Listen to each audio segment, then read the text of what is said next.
Hi, Becca C. Smith here, and welcome to Becca's Craft Corner. In this episode, I am going to attempt to make a bag of Chopper from Star Wars Rebels.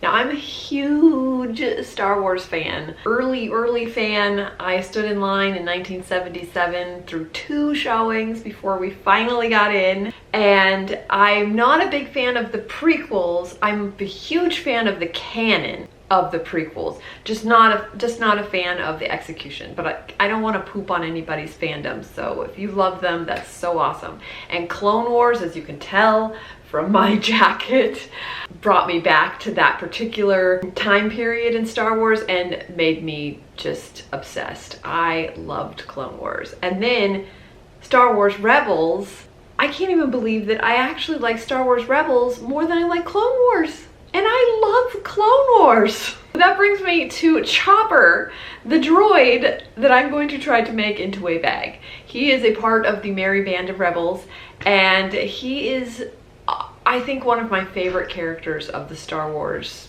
universe.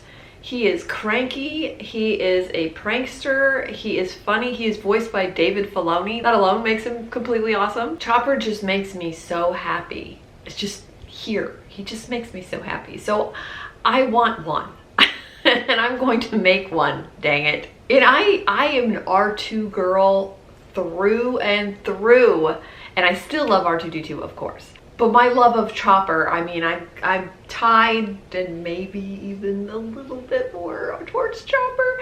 I think it's just because he still speaks in droid talk, but you can totally understand him. And you can do the same thing with R2 sometimes, but I'm telling you, Chopper with his arms and everything, he is so expressive. I literally have cried, laughed on so many of his episodes. So, okay, so you know my absolute and total obsession with Chopper. Making him is going to be a little bit complicated, just a tad, especially those legs. I'm really scared of those legs, but I'm actually very excited to tackle it. This is going to be a huge challenge, but I'm up for it. I'm up for making my own little Chopper bag. So let's just get started. The first thing that I did was sketch out a rough pattern.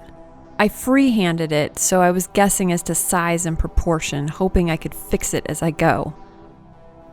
I did use a plastic vase and the empty butter container as Chopper's body and head for reference, and also to use later to give the bag shape without having to stuff it like I normally do. With a bag shape like this, stuffing it wouldn't work because there'd be no place for the actual bag component. This process took a lot longer than I thought it would, over 3 working days. But many hours and 72 pattern pieces later, I was finally finished. Next, I had to cut out the fabric. I decided to wait on the legs because I really thought that they'd be the most difficult. The head and body were more in line with the types of bags I've made before, since essentially the mechanics, such as the eyes and gears on his body, would be 2D. The orange vinyl I used was not the greatest.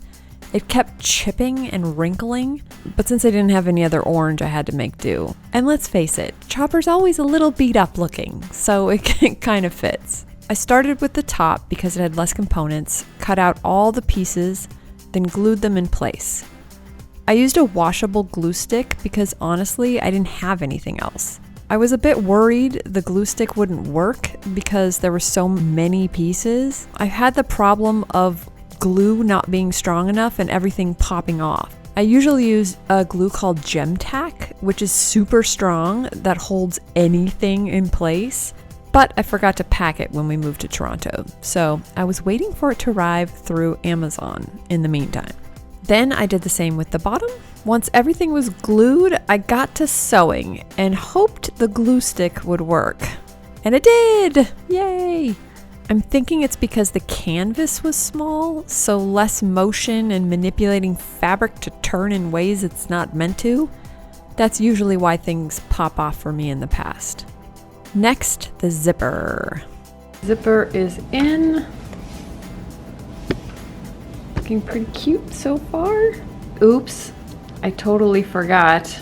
I was supposed to put these in with the zipper so that I can actually make it a bag. All right, we gotta do some unstitching. I quickly seam ripped the places I needed to put the loops and then sewed them in. Now for Chopper's antenna. This was tricky because I needed it to stand up on his head.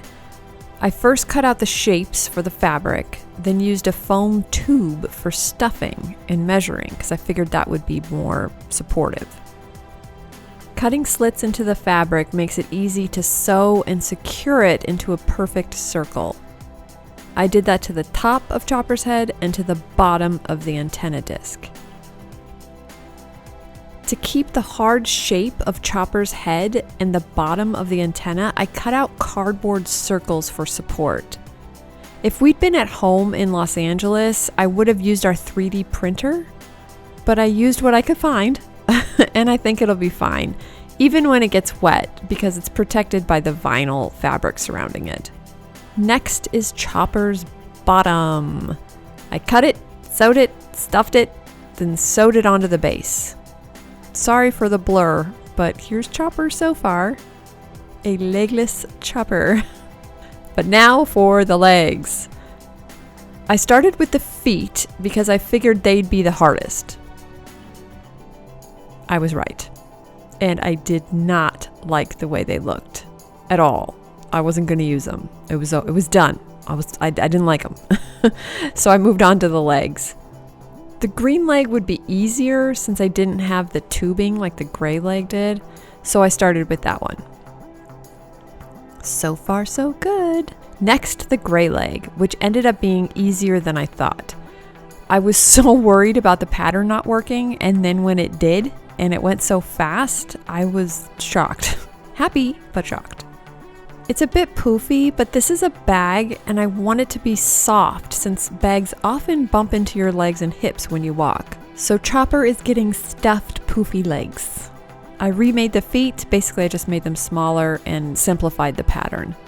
I tacked them onto the legs, then tacked the legs onto Chopper's body. I put the vase and butter container in for support, then zipped him up, gluing a little piece of fabric into the space between the head and the body where the zipper ends. And he's done! Ah!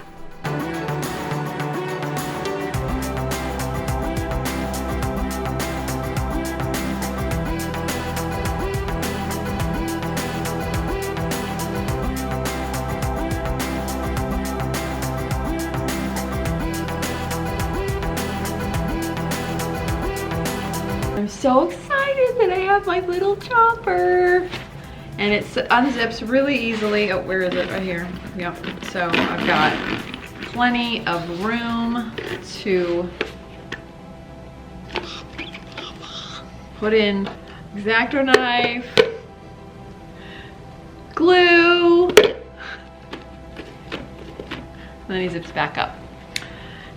Yay! So I hope you enjoyed this video. And thank you so much for watching, and I will see you in the next one. Bye!